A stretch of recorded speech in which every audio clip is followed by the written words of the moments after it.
სამი შეცდომა დედის მხრიდან, რომელსაც შვილი ვერასდროს გაპატიებთ.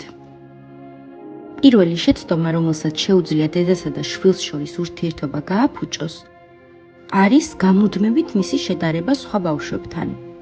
ეს უდიდეს ზიანს აყენებს ბავშვის თვითშეფასებას.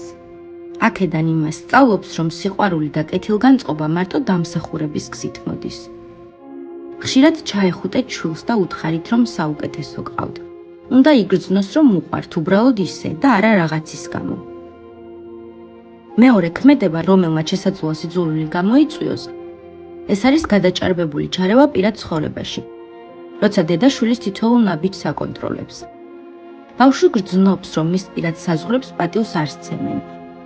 თუ გსურთ დამოუკიდებელი და შემდგარი პიროვნება აღზარდოთ, უნდა მისცეთ მათ მეტი თავისუფლება და საშუალება, ჰქონდეთ პირადი გამოცდილება.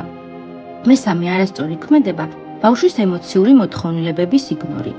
თუ მისი გრძნობებს ყურადღებას არ აქცევთ, ბავშვი თვლის, რომ მისი ემოციები ყველასთვის სულ ერთია. არა უშორს კიდევ მოასწრებ, არაფერია ასეთი, ბევრი გეყოლება, გექნება. არ ღირს ამ ფრაზების გამოყენება მათთან. იყავით მათი ემოციების მხარდამჭერი ყოველთვის.